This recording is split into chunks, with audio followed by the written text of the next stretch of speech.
So hello everyone, this is Tanish Dhatarwal. और सबसे पहले तो यार आप सभी को दिल से हैप्पी न्यू ईयर। एक नया साल है, एक नई शुरुआत है हम सभी लोगों के लिए। आप सब ने जितने भी न्यू ईयर रेजोल्यूशंस बनाए हों वो सारे फुलफिल हो रहे हों, वो सारे कंप्लीट हो रहे हों। तो आज की वीडियो में हम बात करेंगे कि जो हमारे बचे हुए 2 से ढाई महीने हैं टर्म 2 से पहले, उसमें हम कैसे पढ़ाई करेंगे, कैसे प्रिपरेशन करेंगे, क्या रोड मैप रहेगा और क्या स्ट्रैटेजी रहेगी, उसके बारे में डिस्कस करेंगे।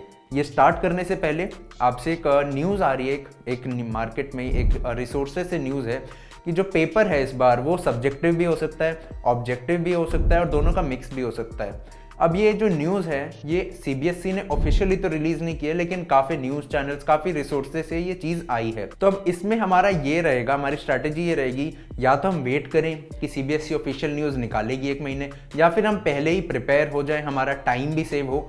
और क्या करना है, हमें बस थोड़ी सी अप्रोच बदलनी है, ये प्रिपेयर रहना है कि पेपर सब्जेक्टिव भी आ सकता है, ऑब्जेक्टिव भी। क्योंकि ये कहा गया है सीबीएसई इस बार जब सैम्पल पेपर निकालेगा तो वो 2 प्रकार के निकालेगा, एक सब्जेक्टिव भी, ये एक ऑब्जेक्टिव भी। तो हमारी जो स्ट्रैटेजी रहेगी हम शुरू से उसी प्रकार से रखेंगे कि अगर पेपर सब्जेक्टिव भी आ जाए तो भी कोई दिक्कत नहीं, ऑब्जेक्टिव आ जाए तो भी कोई दिक्कत नहीं, दोनों का मिक्स आ जाए तो भी कोई दिक्कत नहीं, क्योंकि हम शुरू से ही उसी प्रकार से प्रिपेयर कर रहे हैं। तो चलिए स्क्रीन पे नज़रें ले आते हैं। तो हमारा ये रहा term 2 road map. Paper subjective होगा, ऑब्जेक्टिव होगा, हाउ टू प्रिपेयर, इस वीडियो में इस बारे में बात करेंगे। एंड क्योंकि अब पेपर दोनों टाइप का हो सकता है तो डिफरेंट सब्जेक्ट्स की डिफरेंट अप्रोच हैं। जैसे इंग्लिश में इस चीज़ का बहुत फ़र्क पड़ेगा, मैथ्स में ज़्यादा फर्क नहीं पड़ेगा। तो सब्जेक्ट वाइज एक पूरा प्लान बनाया गया है कि किस किस प्रकार से पढ़ना है। तो वीडियो को स्टार्ट करते हैं। तो सबसे पहला हमारा आता है इंग्लिश। अब इंग्लिश को सबसे पहले क्यों लिया गया है, टर्म 1 के पेपर देने के बाद आपको ये पता चल गया हो कि लैंग्वेज को हमें इतना भी अंडर एस्टिमेट नहीं करना है। ठीक है, इंग्लिश हिंदी जो पेपर हैं वो ठीक है ईजी होते हैं, टाइम कम लगता है, सिलेबस कम होता है। मैथ्स में मोटी किताबें हैं, एसएसटी में 4 किताबें हैं, साइंस में भी ठीक ठाक मोटी किताब है, लेकिन इंग्लिश में पतली पतली किताबें, सिलेबस कम है। बट जितना टाइम ये सब्जेक्ट डिजर्व करता है हमें उतना देना है। क्योंकि लैंग्वेजेस में टू बी ऑनेस्ट अगर हम बात करें तो बच्चे क्या करते हैं, पेपर आ रहा है 5 दिन पहले हम समरी पढ़ लेते हैं नेट से कि मैडम राइट्स द बस की समरी पढ़ लेते हैं और पेपर दे के आ जाएंगे। बट अगर पेपर ऑब्जेक्टिव आता है तो ये चीज़ वर्क नहीं करती है, क्योंकि हमें चैप्टर की थरर रीडिंग होनी चाहिए। समरी से काम नहीं चलता, हमें चैप्टर को 3 से 4 बार पढ़ना पड़ता है। कोई डिफिकल्ट मीनिंग आए तो उसे लिख लेंगे, कोई पोएटिक डिवाइसेस आए, एलिट्रेशन मेटाफर, तो उसे याद कर लेंगे। किसने ए टू बी ने, हमारे जितने भी कैरेक्टर्स हैं हमें उनके बारे में पता होना चाहिए। और ये सारी जो चीज़ें हैं ये हमें समरी में पता नहीं चलती हैं। तो इंग्लिश एंड हिंदी सबसे पहले हमारे जो राइटिंग सेक्शन है, रीडिंग सेक्शन है, उनमें इतना फ़र्क नहीं आता, वो तो नॉर्मली वैसे ही होंगे। लेकिन अगर पेपर दोनों पैटर्न के हिसाब से चलता है तो हमें लिटरेचर में सबसे ज़्यादा केयरफुल रहना है, क्योंकि लिटरेचर का बाकी दोनों सेक्शन से ज़्यादा वेटेज भी है। और लिटरेचर में हमें एक तो पता भी है कि क्या आ सकता है, हमें राइटिंग में नहीं पता क्या क्वेश्चन आएगा, ये पता है कि लेटर आएगा, फॉर्मेट पता है बट अलग क्वेश्चन आएगा। रीडिंग हमें नहीं पता कौन सा पैसेज आएगा, कहीं से भी उठ के आ सकता है। लेकिन लिटरेचर जो सबसे ज़्यादा हैवी है और हमें पता है क्या आने वाला है उसमें, तो उसमें हमें ये ध्यान में रखना है कि हम उसमें फुल मार्क्स स्कोर कर रहे हों। और उसमें सबसे पहला स्टेप है कि हम रेफरेंस बुक को छोड़ें और एनसीईआरटी जो किताब है, हमारी जो पतली पतली की जो किताब है, उन्हें अभी से चैप्टर की थरर रीडिंग करने लग जाए। हमें हर एक कैरेक्टर के बारे में पता हो, हमें हर एक कैरेक्टर के 4 ट्रेट्स पता हो। पोएम है तो डिफिकल्ट लैंग्वेज होती है, हमें हर एक वर्ड का मीनिंग पता हो, हमें हर एक फ्रेज का, हर एक स्टैंजा का मतलब पता हो कि ये क्या कह रहा है। तो इंग्लिश में आपके यहाँ पर चैप्टर्स दिख गए होंगे, आपके 4 + 3 7, हमारे टोटल 11 चैप्टर्स हैं और इसमें से हमारी 3 पोएम्स हैं। तो इस वीडियो के बाद ही हमें इन एनसीईआरटी जो चैप्टर्स हैं उनकी थरर रीडिंग शुरू करनी है। बार बार मैं कह रहा हूँ थरर रीडिंग, क्योंकि अगर पेपर ऑब्जेक्टिव आता है या फिर कुछ क्वेश्चन सब्जेक्टिव आते हैं लेकिन कुछ क्वेश्चन ऑब्जेक्टिव आते हैं, हमारे रेफरेंस टू कॉन्टेक्स्ट आता है, तो वहाँ पर ये चीज़ बहुत मैटर करती है कि आपने टेक्स्ट की कितनी थरर रीडिंग करी है। राइटिंग सेक्शन में हमारा फॉर्मेट एंड प्रैक्टिस है। फॉर्मेट को भी हम थोड़ा सा ढीला लेके चलते हैं, लास्ट में याद करते हैं, 1-2 गलतियां हो जाती हैं।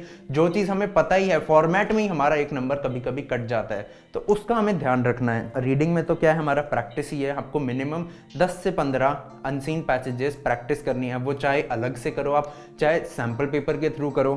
तो इंग्लिश में हमें लिटरेचर पे ही सबसे ज़्यादा ध्यान रखना है। हमें क्या करना है, हम पहले एक चैप्टर पकड़ेंगे, थॉरो रीडिंग लगाएंगे, डिफ़िकल्ट मीनिंग्स हैं उनको सर्च करेंगे नेट पे, समरी सर्च नहीं करनी, मीनिंग सर्च करने हैं। जो पोएटिक डिवाइसेस हैं, अगर आपको नहीं पता चल रहा तो अलग से कोई किताब होगी उससे देख सकते हो, नेट पे आपको मिल जाएगा, बट आप चैप्टर के हर एक वर्ड से रूबरू हो। और सेम चीज़ आपकी हिंदी में भी अप्लाई होती है। आपके जो ये रीडिंग राइटिंग है और ग्रामर, एक चीज़ मैं इसमें मिस आउट कर गया, जो ग्रामर है उसमें भी हमें प्रैक्टिस ही करनी है। उसमें पेपर फ़र्क नहीं पड़ता कि आपका ऑब्जेक्टिव आ रहा है, सब्जेक्टिव आ रहा है, सेम प्रिपरेशन है। फ़र्क जो पड़ता है सिर्फ लिटरेचर में पड़ेगा, ठीक है। तो सेम चीज़ आपकी हिंदी में भी अप्लाई होती है। अब बढ़ते हैं आपका नेक्स्ट सब्जेक्ट की तरफ, जो कि है मैथ्स। मैथ्स में क्या प्रिपरेशन रहेगी वो डिस्कस करेंगे। सबसे पहले तो हमने बहुत बार सुना है कि एनसीईआरटी पढ़ो, एनसीईआरटी पढ़ो, एनसीईआरटी पढ़ो, लेकिन हम रेफरेंस बुक पढ़ लेते हैं। एनसीईआरटी को एक तो हम ढंग से पढ़ते नहीं हैं, समझ रहे हो। हमने एनसीईआरटी पढ़ी, कुछ बैक एक्सरसाइज कर ली, कभी मिसलेनियस नहीं करी, कभी सॉल्व्ड एग्जाम्पल्स नहीं करे। जब आपको कहा जाता है कि एनसीईआरटी करनी है तो उसका मतलब ये होता है एनसीईआरटी करने का ट्रू रिजल्ट तब आएगा जब आप एनसीईआरटी को 3 बार करोगे।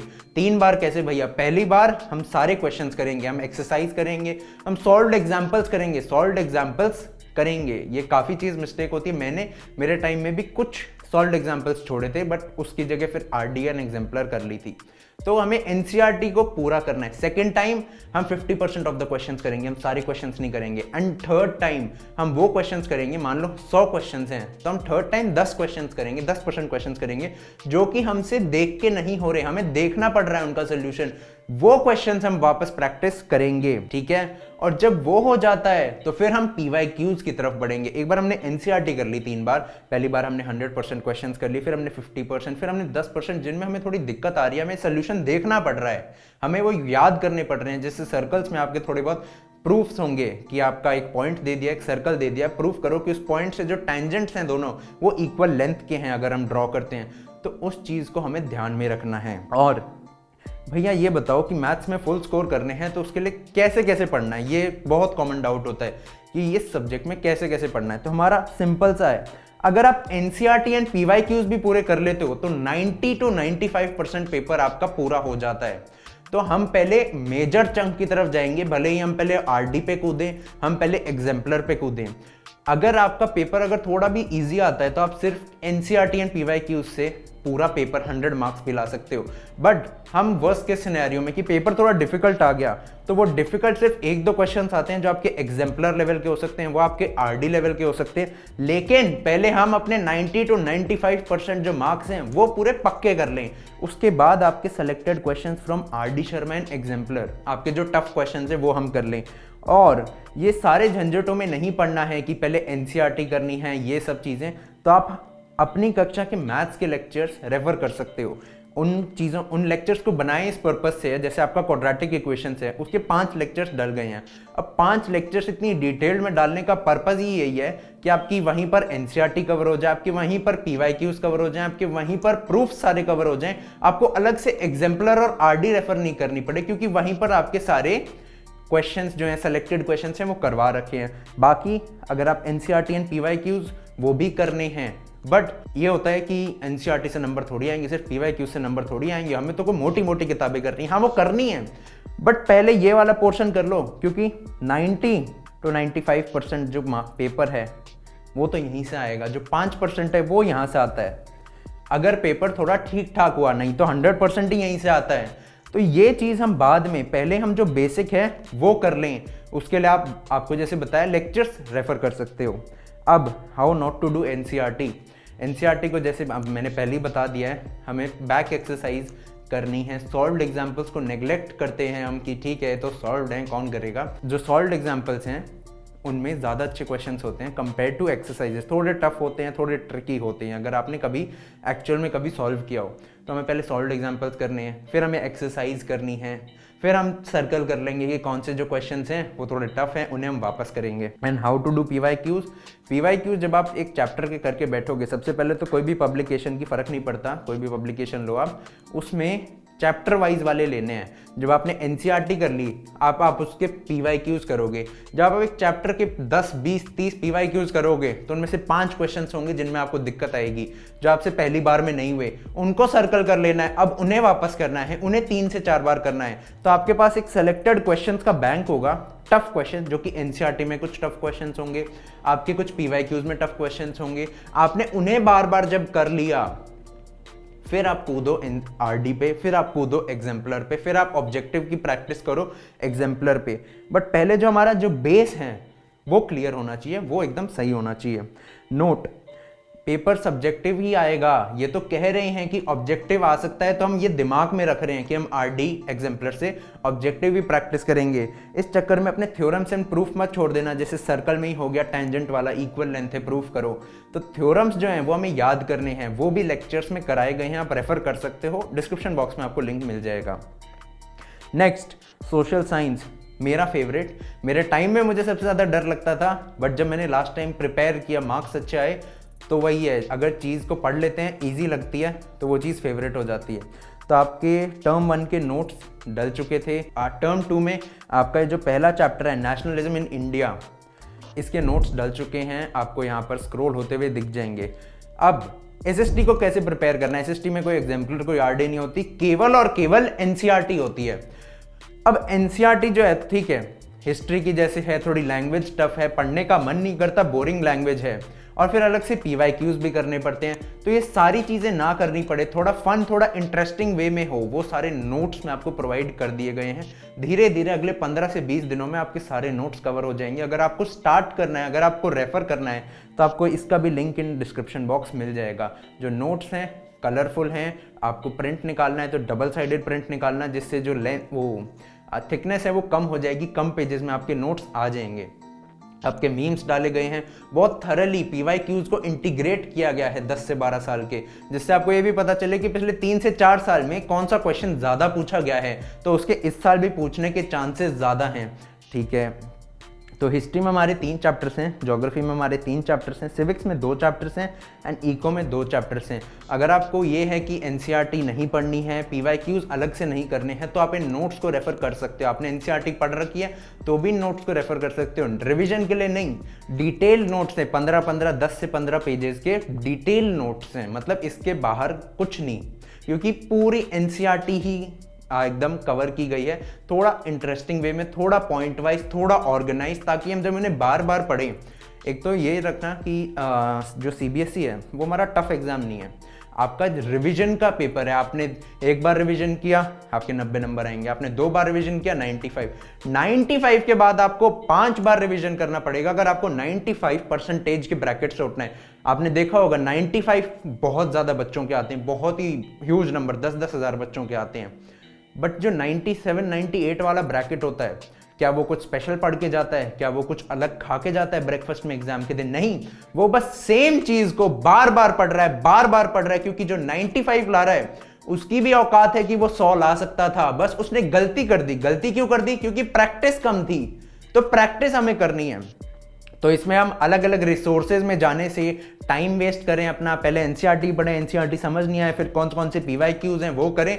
एक ही हमारे पास रिसोर्स हो, उसी को हम बार बार पढ़ें, वो फिर ट्रू रिजल्ट, वो एकदम बढ़िया रिजल्ट लेके आता है। तो आप नोट्स अगर चाहें रेफर कर सकते हैं, काफ़ी पॉजिटिव रिस्पॉन्स रहा, और आप लोग इतना अच्छा रिस्पॉन्स देते हो, फिर हमारा भी मतलब मोटिवेशन बना रहता है कि और नोट्स लाएं, और कुछ अच्छा करें, और कुछ अच्छा करें। तो आपके ऐसे ही आपके कितने हैं, 3, 6, 8, आपके टोटल 10 चैप्टर्स हैं। नेशनलिज्म इन इंडिया के नोट्स डल चुके हैं, बाकी 9 चैप्टर्स भी बहुत ही तेज़ी से आ रहे होंगे। 3 से 4 चैप्टर्स बन चुके हैं, बस प्रूफ रीडिंग हो रही है, ताकि हमारे एंड से कोई दिक्कत ना हो, कोई भी एक एरर ना रहे। तो इसमें आपके जो नोट्स हैं वो मैं पर्सनली सजेस्ट करूंगा कि आप उनको रेफ़र करें, क्योंकि वो पर्सनली मैंने बनाए हैं। तो सारी चीज़ों का मैंने ध्यान रखा है, जो जो डिफ़िकल्टीज़ मुझे फेस होती थी वो ना हो। एक तो ये होता है, एक सबसे बड़ा डाउट क्या कि इन नोट्स को पढ़ने के बाद मेरे पूरे नंबर आ जाएंगे। हाँ, या अब मैं इन एसएसटी के नोट्स के बारे में बहुत कॉन्फिडेंटली कह सकता हूँ कि हाँ, आप सिर्फ इन नोट्स को रेफ़र करोगे, एक भी नंबर नहीं कटेगा। शर्त है आपने इनको बहुत बार रिवाइज़ करो, आपने इनको बहुत बार पढ़ा हो, और इस बार ऑब्जेक्टिव पैटर्न की तरह नहीं, हमें याद भी करने हैं, तभी सारी चीज़ें पॉइंट वाइज दी गई हैं। तो हमारा जो नेक्स्ट है वो साइंस में भी आपके सेम फैकल्टीज़ ने नोट्स बना रखे हैं। कार्बन एनेट्स कंपाउंड्स के आपको अपलोड हो गए हैं, रिवीजन नोट्स नहीं, डिटेल 10 से 15 पेजेस के आपके मीम्स डाले गए हैं, कलर्ड हैं। बाकी आप एनसीईआरटी की भी बहुत थरो रीडिंग करो। ये तो नोट्स इसलिए होते हैं ताकि कुछ बच्चों को रिसोर्सेज में दिक्कत होती है कि कौन से रिसोर्सेज करें, कुछ को एनसीईआरटी पढ़ने में थोड़ी प्रॉब्लम होती है, तब आप नोट्स को रेफर करो। बट साइड में एनसीईआरटी भी पढ़ते हो तो वो भी बहुत अच्छी बात है। नोट्स का लिंक आपको अगेन डिस्क्रिप्शन में मिल जाएगा। बाकी जो आपके 6 चैप्टर्स हैं उनके नोट्स बन रहे हैं, कुछ के बन चुके हैं, आते रहेंगे धीरे धीरे, जैसे जैसे आते रहेंगे मैं अपलोड करता रहूँगा अपनी साइड से। साइंस में अगेन पहले एनसीईआरटी, फिर पीवाईक्यूज, एंड फिर जब ये दोनों चीज़ें हो जाएं, दिक्कत ये आती है कि ना हम एनसीईआरटी पहले पढ़ते ना हम पीवाईक्यूज करते, हम तो सीधे पहले मोटी सी एक किताब लेंगे फिर उसको पढ़ेंगे, वो कंप्लीट हो नहीं पाती है, फिर लास्ट में हम कोई वीडियो देखते हैं घंटे का और एक्सपेक्ट करते हैं कि हमारे पूरे नंबर आ जाएं। ऐसे नहीं, एनसीईआरटी को पढ़ने का तरीका है, हम इन टेक्स्ट क्वेश्चन सारे करें, हम बैक एक्सरसाइज सारे करें, हम मिनिमम 3 बार पढ़ें, हम मिनिमम 3 बार उसको पढ़ें, तब रिजल्ट आता है। फिर हम जो चैप्टर पढ़ लिया, चलो अब उसकी पीवाईक्यूज करते हैं अलग से बैठ के, उसमें जो टफ लग रहा है उसको मैं सर्कल करूंगा और अगले दिन बिना देखे वापस करने की कोशिश करूंगा। फिर भी कोई नहीं हो रहा तो उसको डबल सर्कल लगाना है कि ये मेरे से वापस नहीं हुआ, सोल्यूशन देखना पड़ रहा है, तो वहां पे इस चीज की जरूरत है। ये दोनों चीजें हो जाएं फिर सेलेक्टेड एग्जाम्पलर प्रॉब्लम्स करेंगे। बाकी नोट्स में आपकी एग्जाम्पलर को भी पूरा कवर किया गया है, थोड़ा नहीं, एग्जाम्पलर की पूरी एग्जाम्पलर के 70 to 80% क्वेश्चंस को इंटीग्रेट किया गया है ताकि अलग अलग हमारा टाइम वेस्ट ना हो, रिसोर्सेज में हमारा टाइम वेस्ट ना हो, हमारा पढ़ने और रिविजन में टाइम यूटिलाइज हो। तो ये आपके अपनी कक्षा के नोट्स हैं, ये भी अपलोडेड हैं कार्बन कंपाउंड्स के, आपको डिस्क्रिप्शन बॉक्स में लिंक मिल जाएगा। तो इसी के साथ हमारा साइंस का हमें पता चल गया, सोशल साइंस में कैसे पढ़ना है, मैथ्स में कैसे पढ़ना है, एंड इंग्लिश एंड हिंदी में सेम स्ट्रैटेजी रहेगी कि हमें लिटरेचर में एनसीईआरटी की थरो रीडिंग करनी है। तो वीडियो एंड करने से पहले आप सभी को यही रिक्वेस्ट है कि सीबीएसई इज़ नॉट अबाउट कौन ज़्यादा किताबें पढ़ता है, कौन ज़्यादा टफ क्वेश्चंस करता है, it's about repetition and revision. जिसने लिमिटेड रिसोर्सेज को रेफर किया, जिसने मल्टीपल टाइम्स रिविजन किया, जैसे मेरे 10th में 96 आए थे, तो मैंने एक दो अपने दोस्तों से पूछा कि यार तुम्हें 98 99 कैसे आए, मतलब क्या एक्स्ट्रा पढ़ा। तो सिंपल आंसर, आप एक्सपेक्ट करते हो कि इसने खाने में कुछ सुपरमैन ने खाना बनाया होगा, इसने खाया होगा, ब्रेकफास्ट में कुछ और खाता होगा, ये मार्स पे रहता है, आप ऐसा आंसर एक्सपेक्ट करते हो। बट आंसर यही होता है कि रिवाइज बहुत बार किया, एनसीईआरटी को बहुत बार पढ़ा, लिमिटेड रिसोर्सेज थे, और जब वो सारी चीज़ें कर ली फिर आप टफ क्वेश्चंस पे जाते हो, हॉट जो आपके होते हैं कि ये क्वेश्चन आ सकते हैं, पूछे नहीं गए लेकिन मैं प्रिपेयर्ड रहूँगा। तो आपका यही मोटिव रहना चाहिए कि आप जो क्वेश्चंस हैं उन्हें बार बार, इसमें मैंने बहुत बार आपको मतलब पका दिया है कि रिवाइज करना है, ताकि आपके दिमाग में रहे कि हाँ रिवाइज करना है, लिमिटेड रिसोर्सेज, आप 100 में से 100 फोड़ सकते हो। तो आई होप आपकी इस वीडियो से कुछ हेल्प हुई हो। अगर आपको रिसोर्सेज को रेफर करना है इस वीडियो में जो बताए गए हैं तो डिस्क्रिप्शन बॉक्स में आपको लिंक मिल जाएगा, आप रेफर कर सकते हो। एंड ऐसे ही आपके लिए वीडियोस आते रहेंगे, नोट्स के बहुत सारे वीडियोस आते रहेंगे, आपने काफ़ी अच्छा सपोर्ट दिखाया। तो इसी के साथ चलते हैं, see have a good day, bye bye, take care and best of luck for term 2 preparation. और इसी वीडियो के साथ स्टार्ट कर देना। तो तब तक के लिए चलते हैं, see have a good day, love you all.